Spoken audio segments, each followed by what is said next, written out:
Kumbaga kahit maliit yung space, nagamit lahat yung espasyo. Isipin mo, may refrigerator doon, may labahan na dito. Tapos dito sa taas, pwede sila maglagay ng mga may cabinet din, sa kama.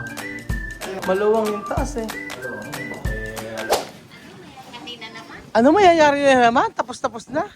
Bakit ba naman madam ano ka pa, pang genie in the bottle yung suot mo? Ano man tawag yan? Ako nang lumipad, mayo sa katotohanan. Gusto mo lumipad? Sige. Pag lumipad ka, saan nalagay pakpak mo? Linis alin. Sa leeg. Magandang araw po sa inyo lahat mga amigo. For today's video, andito po tayo sa may apartment na pinapagawa po ito sa Bulacan. At ayan, nakita nyo naman po. Nakinis na siya. Actually, yung dyan part na yan, hindi naman kasama sa usapan yan. Pero dahil mabait tayo, ibibigay natin yung best. Gagawin natin yung best para sa kanila sa pinapagawa natin para hindi tayo mapulaan. Ayan, ayan, nakaayos na po siya. Sa wakas naman po natapos na po yung yung mga tubig, di ba? Kaayos na. Apartment na po. So, ano po kaya ang nangyayari dito? Tapos na po kaya? Ayan na.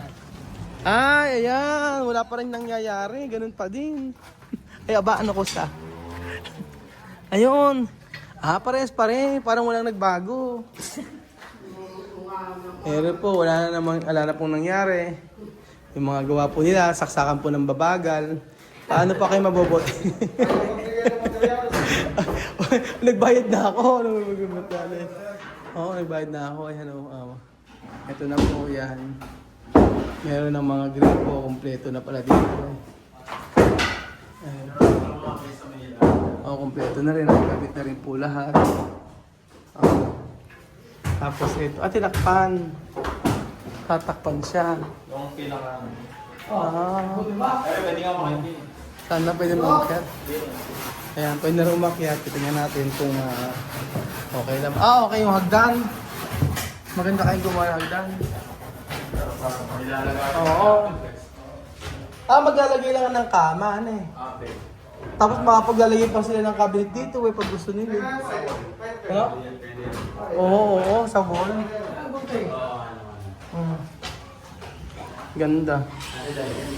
Tapos na halos pala pintura na lang po talaga ng amigo. Tingnan natin yung iba. Kung yung natapos. Ito, may bubunutin ang pupunta ng Tipolo. Kaya... Eto, si Kuya Sani. May wala dito dito. Hoy, tumataba ka Kuya Sani. Pambihira ka.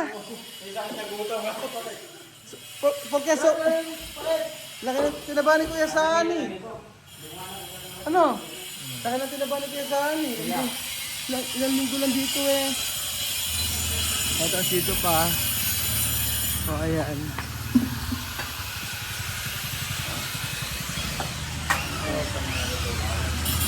Ayan. May kesame pala. Maganda ka kasi pag may kesame. Oo. Ganyan siya. Tapos, ito. Ayan, tinanggal yung yung canopy. Ito, ganyan pa rin. May kesame na rin. Nakaraan mo wala daw. Saka yung flooring meron na. May flooring na. Hindi ko wala pa itong mga saka yung mga flooring. So, baka after 2 months saka matapos po ito. Okay na ba? May gumagawa naman. Ayan, ito ka pala. Iwanan mo kay Wawi, nahanap ka. Nakalagot ka sa may kapatid ko. Gumagawa ka sa may kapatid ko na wala kang bigla. Yari ka. Tapos na pala sila magpintura daw. Tapos na ba? Ayan na. Gate na lang. May kesame na. May kesame na rin dito. May kesame na dito. Flooring sa ibabaw, mayroon na. May kesame na rin. Ayan. Okay na. Next week nga, alis sila yung mga mag-schedule. Next week nga, matatapos na ito. Kung matitira na dito mga pinto. Oo nga, yun na lang. Tapos na yata ako siya. Ano? Oo, basta na. So ayan, ito wala pa to. Kisame na may floor. Tapos na rin sila. Ito na lang. Madali lang kisame. Ha? Madali lang kasi. Sa floor. Oh. Tapos na rin sila. Okay yung CR dito tapos yung CR. Ito lang, skim coat. Siyempre, hindi pa sa kanila. Ito kasi tulugan nila. Ay, matulog na. Kaya inuhuli nila. Ah. Oo, ayan, nakabili ng murang talong. Ulam, torta. Ayan. So, Hindi, tinapos muna na kasi pagtatay. ano? Tapos ang tayo. Kaya nga, mga 2 weeks pa tumari. Mga 2 weeks pa. Oo, mga 2 weeks pa to. 2 weeks, mga 2 weeks pa. Ayan. Tuloy pa naman ang skim coat. Yung skim coat pa rin. Wala pang kisame ito. 2 weeks pa. Pero huwag na yung pangako natin nakatapusan. Kaya mga 2 weeks yan.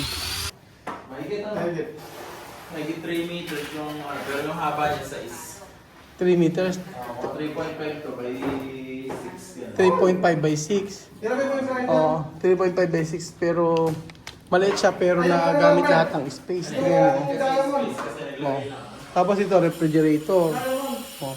Then lagay ng rep. Oo, lagay na ulit. Tapos dito washing. Oh, washing. Dito pwede mag-bodega. Ito bodega na lang. Bakit tatakpan? Hindi, ito. Nakapang ang gawin. Lalaway gawin yan. For example, maglagay sila dito ng kamera. Hindi na ginamit ng cabinet. Hindi na. Hindi na. Parang Ano magiging tibira? TV rack. Ito ang TV rack nila. Tapos ito yung sa may ano yan, sofa nila. Oo nga. Nagamit lahat ng space ano. Maganda. Tapos dito sa taas, pwede sila maglagay ng mga may cabinet din, tsaka kama. Ayun, nakita mo. O yun nga lang talaga pang Dapat yung isa na yan sa may sira. mga 3, 4. 4. Malaki taas eh, no? Maluwang yung taas eh. Alos, isang buong pa pare yan, yung plywood niya. 8 feet yun. Kung may uupa dito, ilang pamilya? Kailangan dito, mga isang pamilya lang talaga. Pero Isang pamilya pero mga halimbawa 3 anak pwede na. pwede. 5 sila. Ano? Oo. Maganda nga mag-invest ng apartment. Magkano upa rin dito? Sige. 6,000. Okay na rin. Maganda na rin pala. Oo. Kasi mga amigo, di ba? 6,000 siguro ang upa dito. Parang kung sa kabila dito, 5,000 ata. Tapos ito 6. Alam ko hindi, mga 7 ata dito. Kasi ito daw sa kabila parang 5. Hindi hamak mas maganda ito. Tingnan nyo. Oh. Diba? Nagawa yung space. Na-maximize yung space. Yun yung maganda. Saka kagandahan sa ginagawa namin mga amigo, alam nyo ko ano? Yung kinis. Sa flooring, sa wall, sa pintura. Wala ka maipipintas. Yun ang magaling kasi pintor namin. Saka yung nag-stain coat. Hindi nila nilulubayan hanggang hindi makinis na makinis. Kaya doon ako napabilib ng yung mga tao ni Marvin. Yung lalo sa wall. Pagka nakita mo talaga, pantay na pantay siya. Ganun. Hindi matagal na pag-finishing. Kaya sa akin mga 2 weeks ko. Kasi ngayon mga 2 weeks ko malinaw. Malinaw to. O hanggang ngayong katapusan. Okay na rin. Importante matatapos. At hindi natin iwanan. Kasi naawa ako sa mga OFW, mga amigo. Naawa ako sa mga OFW nagpapakahirap, makaipon para makapag-invest. Tapos lolokohin lang. Ang daming nag-message sa akin ganyan. Naloko po kami, puro ganun. Kaya sabi ko, sa akin, kumita ng kaunti, okay lang. Kumita ng malaki, thank you. Kasi hindi masasabi kung magkano yung talagang sabi mong kikitain eh. Hindi mo talaga matatansya. Pero ang pinaka-importante sa akin, yung masiyahan yung magpapagawa. Masiyahan at matuwa sila sa ipapagawa natin. Ay syempre pinaghirapan yung pera. Syempre magre-reflect sa amin yan kapag hindi maganda yung pagkakagawa.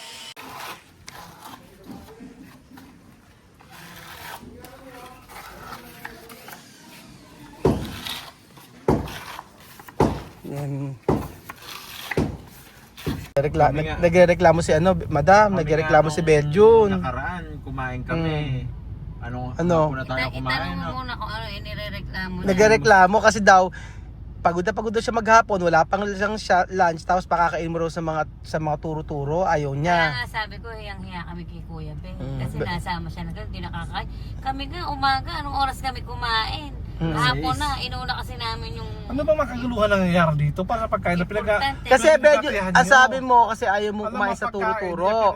Pasalamat tayo sa Diyos na mayroon tayong Ay, iba sinabi mo kanina nang walang camera, Kung Beljun. bigay sa'yo ng Diyos, tanggapin natin. Kasi Ay, dapat Nakakain ka kanina sa karinderya. Pinakakais ka din sa turo-turo kanina, ayaw mo. Kanina, baba ka. Asan? Baba. Basta natin mapilit. Baba ka. Mayroon pagkain para madahimik ka. Tama ano yung kain mo tapos. Ito, pang Dessert. Okay na? Okay na ba? Okay na. Kasya ba sa sako? Pag ikaw na isa ako namin, nagawa ka namin lang ka. Bakit lang ka? Bukol-bukol yung katawan. Titira ka ni Madam. Titira ka ni Madam. Lang ka ko siya Guyabano. Ay, Kuya ba, no? Ay. Nagreklamo si Beljun. Ala pa kasi kaming kain. Hapon. Naghahanap ko na ng tanghalian. Alas 4 na kasi. Alas 4 na, di pa kami Ano kumakain. lang siguro dapat gawin natin para Ano? makapag-diet tayo? Para mapag-diet, ano? Oo, yung Isang beses lang tanghalian, kakain. Oo, tanghalian at Gagawin tapunan natin magkasama. hapunan. Hindi. Para makatipid na rin tayo, parang ganun nga. Ayun nga, tanghalian na po lang pagsabayin na natin. Oo, Pati hapunan. merienda. Oh, dito. tingnan mo kasi, Beljun, tingnan mo naman kasi. Alin? Oh, Anong tingnan mo yung katawan. katawan ko to, bakit? Katawan ko. Ano nangyari sa katawan mo? Mataba. Ano nangyari? Si Madam. Ano nangyari sa katawan ni Madam? Ano? Mataba rin. Lahat tayo ano? Puro tayo mataba. Teletabis. Tinatapis. Wala pa kasi kaming kain mga amigo Tignan mo tanghali yung na. kay ni Radio Roster, yung drone. So, kasi nga po pagka sa umaga kumain ako ng saging na saba, nilaga, hilaw na saging na saba, nilaga namin. Syempre, naka-anim po ako. So, Grabe ka naman kasi. totoo, naka-anim na saba akong saging, kaya hanggang ngayon busog pa ako. Kaya Galit sa saging. kaya ganoon. Kami kape lang. Oo, sila kapilan daw. Si Kuya Beljun nagtinola, tapos si Beljun Kaya mo ako. ang kinain ni Beljun. Matakaw dyan. Hindi, ang kinain mo kanina umaga, tinola, Madam. Nagtinola. Ayan, masama May- ako dyan. Hindi, makinain mo Madam. Kinain ng umaga, tinola. Akala ko yung tinola, direct sabaw siya, tapos may hotdog pa, may itlog, tapos may Masarap danggit. pa, May sumabaw danggit. pa. Hindi yun, di ba may sabaw yung tinola? Alam mo, susunod, chili powder. Chili garlic pa. Sarapan ako. Masarap, chili garlic pa. Tinola, naging chili garlic. Sabihin, kumain siya kanina umaga. Oo, tinola nga. Tapos nagre-reklamo kayo, samantalang kami nagkape lang. Oo. Ang sabi Beljun, Dapat iniisip. Alam, masisig ko yung tiyan ko. O, tingnan Ano? mo. Ang tiyan ko, masisig ko ba Wala siya? ko may mamayahan yung pagkakain ng kanin. Ano kang teteng, huwag kang may maamoy talaga. pag may naamoy, susuggapan eh. No? Oo, kaya na kasi kayo, busog kasi kayo, kaya nag-diet kayo, dinaman nyo ako sa pag-diet nyo. Hindi kasi gusto namin ma-diet ka rin dahil nag-aalala nga kami sa'yo. Kanina, pipindot ka lang Ang tawa- sa ano. Hingal na hingal ka. Sa Bagyan akin kasi, sa akin, fasting kasi ako nung isang araw. Huwag kang ano, di ka Hindi lang totoo. kumain, meron akong... Ano fasting? Intermittent fasting. Fasting steak ang kinain mo kahapon. Keto diet naman yun. Ang ano pang Wala nga nalalaman. May oras akong sinusunod. So ayun pa mga amigo, nandito po kami sa Bulacan pa rin at kami ay kakain muna. Bago Syempre, kumain pa, napaka Yung... mahirap Balot. ang araw na ito. Pagod pero masaya naman mga amigo. Naging workaholic na yata si Kuya Raul ninyo dahil mula umaga hanggang hapon galing kami sa San Leonardo plus galing kami sa Mexico Pampanga, from Mexico Pampanga to Bulacan, tapos ngayon kakain na kami, uwi na, pagod Para hindi ka na. nalulungkot. Para daw hindi ako nalulungkot, sabi nila ililibot daw nila ako sa buong Pampanga tsaka buong Bulacan, para daw makalimot. Ba't adan? Ano magagawa? Mahal mo na. Ano magagawa? Ako naman, pag gusto So thank you so much po mga Gusto ko, ano? ako Ako naman, pag gusto ko makalimot, Ano? gusto ko nag-shopping ako. Nag-shopping? So, Eh, pure gold mag-grocery yun ang kwa ko, yun ang... Tapos ang pure gold. Yun ang kwa ko, yung parang nakakapagko sa akin. Ano? Stress reliever mo. Gusto reliever ko. Kaso ang problema, Walang Anong pera. problema? Alam Pag- pera. alam pera. Nai-stress siya ulit. kaso ang problema, Double kill yan. kaso na-script ka kasi na ano ka, na-stress ka ulit Ang dahil stress reliever niya Wala. pag shopping. Oo, pag-shopping siya. ay may sige. Dahil may stress siya. Ah, Tapos, pag-shopping siya, naalala niya wala siyang pera. Nadagdag yung stress niya. totoo ba, Bedjon? Double stress Totoo ba, na. Bedjon? Ang Totoo sagot ba? ni Kuya Bel, Oh, yeah. turon na matamis.